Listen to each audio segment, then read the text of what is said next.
Welcome to the channel. Hit subscribe and dive into stories that'll stay with you long after the video ends. Let's begin. The rain had been falling for hours, thin at first, then steady, then merciless. It beat against the tin roofs of Ashbourne, a small town tucked between the rolling fields and the slow, silver river that cut through the valley. By midnight, the main street was slick with puddles reflecting the glow of the diner's red neon sign. Daniel Mercer pulled his coat tight and ducked under the awning. His shift at the mill had ended late, his hands still raw from the iron press. He just wanted coffee.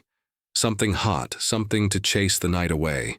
But when the door creaked open, he saw her. She stood by the jukebox, dripping wet, her hair clinging to her face. A yellow dress now soaked through clung to her like memory itself. She looked lost, and her eyes, those dark, wide eyes, seemed to search every face in the room for safety. Daniel hesitated. "You okay, miss?" She turned toward him slowly, her lips trembling before she found her voice. "Car broke down by the bridge. I didn't know where else to go." Her voice was soft, careful, like a note played too quietly. He offered her his jacket. She didn't refuse. The bell above the door jingled as another gust of rain swept in, bringing a chill that wrapped around them both. They sat in a booth by the window, two strangers in a storm. Daniel called for 2 coffees. She wrapped her fingers around the cup, letting the steam hide her face. "What's your name?" he asked. "Clara," she said after a pause. "Clara Whitfield." Outside, the rain thickened. Thunder rolled over the valley, and in the flash of lightning, Daniel thought he saw something. Movement in the street.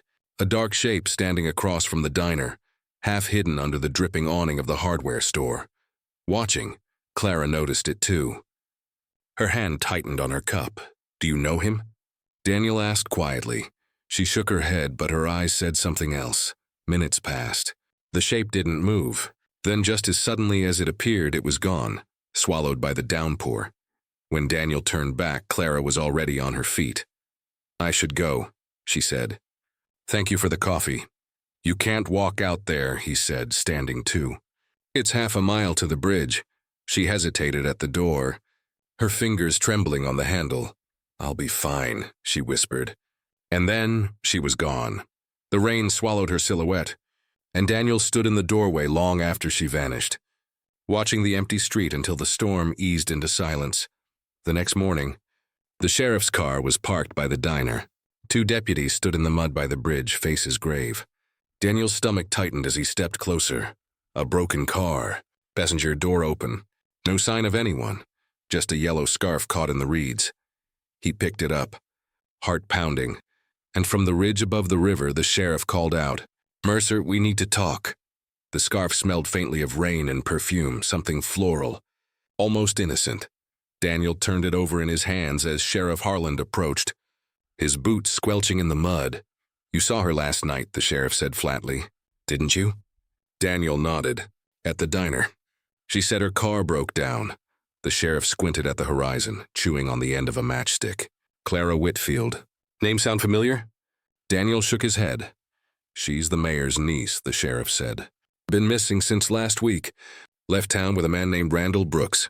Folks been looking for her ever since." The words hit Daniel like cold rain. Missing. He stared down at the scarf again, trying to reconcile the frightened woman from last night with the name now echoing in the sheriff's mouth. "She said her car broke down," Daniel murmured. "Then what?" "She left. I tried to stop her. Said she'd be fine," the sheriff sighed. "Son, I need you to come with me." They drove back to town in silence. Every corner of Ashbourne seemed heavier that morning, the fog hanging low over the roofs, the old church bell tolling slow and hollow. At the station, Daniel gave his statement. Every word felt like walking through quicksand. The deputies exchanged glances, jotting down notes, whispering under their breath.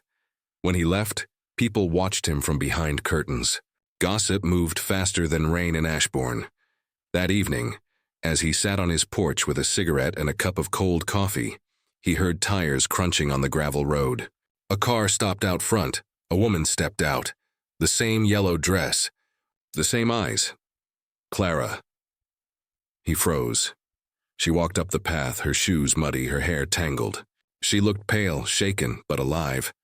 "You shouldn't have told them," she whispered. "What are you talking about?" "Clara, they thought you were missing." "I wasn't missing." Her voice trembled. "I was hiding." The porch light flickered in the wind. Daniel felt a chill crawl up his spine. "From who?" Before she could answer, a car door slammed from down the road. Two men stepped out, deputies. One of them called out, "Mercer!" "Step away from her!" Daniel looked from Clara to the officers, confusion burning through him. "What's going on?" Clara's eyes filled with tears. "I didn't mean for this to happen," she whispered. The sheriff's voice cut through the dark. "Daniel Mercer, you're under arrest for the abduction of Clara Whitfield." Daniel's world spun. "What?" But the sheriff was already reaching for his cuffs. Clara didn't move. She just stared at him, wide-eyed, trembling as they led him away into the night. The courtroom smelled of varnish and sweat, the air thick with whispers. Daniel Mercer sat alone at the defense table, his heart hammering behind the stiff collar of his borrowed suit. Across from him, Clara sat under the witness stand's pale light, hair brushed, dress pressed, no trace of the frightened woman he'd met in the rain. The prosecutor's voice sliced through the murmurs. "Mr. Mercer, you admit being the last person to see Miss Whitfield before her disappearance." Daniel nodded. "Yes, but she came to me. She asked for help. And you claim she left willingly?" "She did leave. I tried to stop her because of the storm." The prosecutor turned toward the jury, his tone practiced. "Ladies and gentlemen, the accused admits restraining Miss Whitfield. Miss Whitfield herself will confirm." Clara's eyes flickered to Daniel, then back to the floor. "Miss Whitfield," the prosecutor said, "did the defendant threaten you?" A pause so long you could hear the ceiling fan turning. Then softly, "I was scared." Daniel rose halfway from his chair. "Of what, Clara? Not me." "Tell them." The judge's gavel struck. "Mr. Mercer, you will remain seated." Clara's voice trembled. "I thought he'd hurt me if I didn't do what he said." Daniel stared in disbelief. The people of Ashbourne shifted in their seats, whispering behind hands. His lawyer, Calloway, leaned forward. "Permission to cross-examine." "Proceed," said the judge. Calloway stepped closer to Clara. "Miss Whitfield, you said you were scared. Who exactly frightened you?" She hesitated. Her eyes darted toward the back of the courtroom where Mayor Whitfield, her uncle, sat rigid and pale. "I can't say, can't," Calloway repeated quietly. "Or won't." Her hands clenched in her lap. "If I speak, people will die." Gasps rippled through the room. The mayor stood, shouting, "That's enough!" The judge thundered, "Sit down, Mr. Whitfield." Clara's voice broke. "He made me lie," the prosecutor barked. "Objection."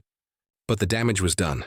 The courtroom erupted in voices, chairs scraping, the storm outside rattling the tall windows like restless hands. The judge called a recess, his gavel striking over the chaos. Reporters spilled from the benches, scribbling, snapping photographs. As Daniel was let out, Clara brushed past him in the narrow aisle. Her whisper barely reached his ear. "They know what we saw. Don't trust the sheriff." Then she was gone, swallowed by the crowd, leaving Daniel with a pulse full of thunder and the echo of her fear. Outside, rain began again, pattering against the courthouse steps, washing over the town like something ancient that refused to be buried. The rain came back that night, heavier than before. It drummed on the courthouse roof, spilled down the gutters, and whispered secrets through the jailhouse cracks. Daniel sat on the cot, staring at the wall. He couldn't sleep, not after Clara's words. They know what we saw. What had they seen? What did she mean? Near midnight, the corridor door creaked. A dim lantern glow flickered on the iron bars.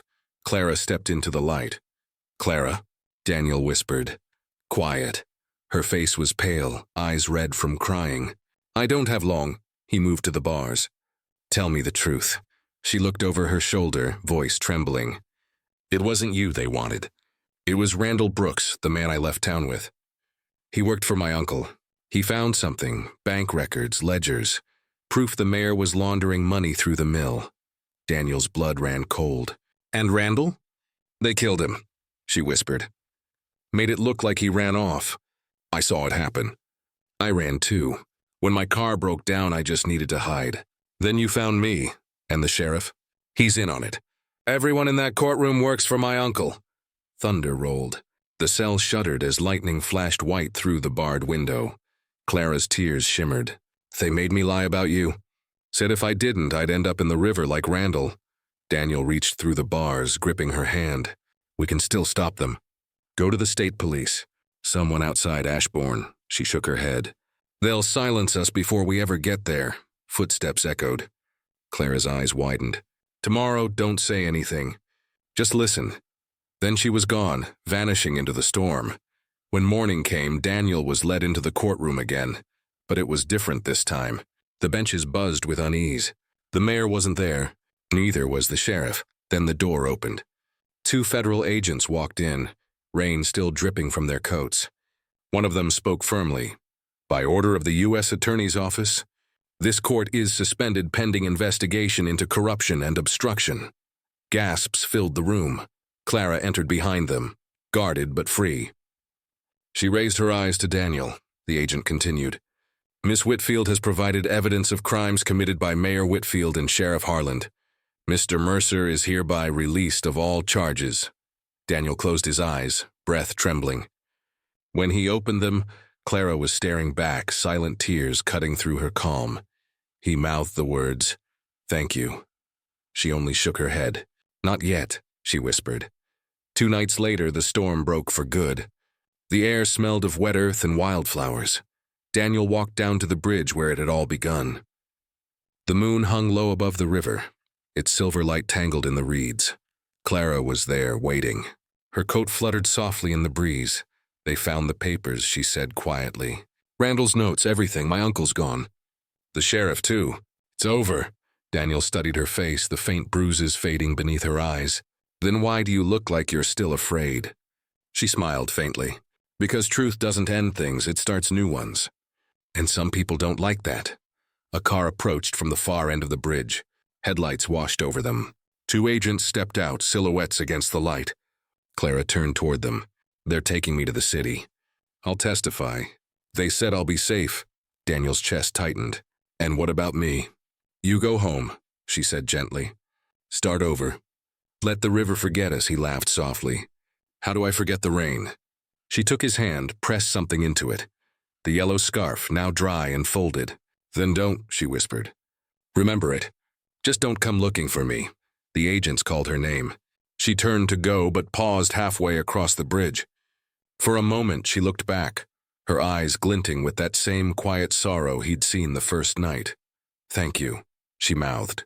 Then she was gone, swallowed by the mist and the sound of the river. Daniel stood there until the headlights disappeared. The rain began again, gentle and warm, rippling across the surface of the water. He lifted the scarf, letting it flutter in the wind like a small yellow flame. Somewhere far off, a train whistle echoed through the valley, a promise of distance, of new places untouched by memory. Ashbourne woke the next morning to sunlight and silence. The diner opened. The mill whistle blew. Life, stubborn and small, carried on. But sometimes, when the clouds gathered over the hills and the rain began to fall, Daniel would stand by his window and listen. He could almost hear her voice through the storm, and though he never saw her again, he liked to believe she'd made it out, that somewhere beyond the river, beyond the valley, Clara Whitfield had found a place where rain meant nothing more than water on the roof. The scarf stayed folded on his mantle. A relic of the night everything changed. The rain fell softly, endlessly, and the town of Ashbourne never spoke her name again. Thanks for watching.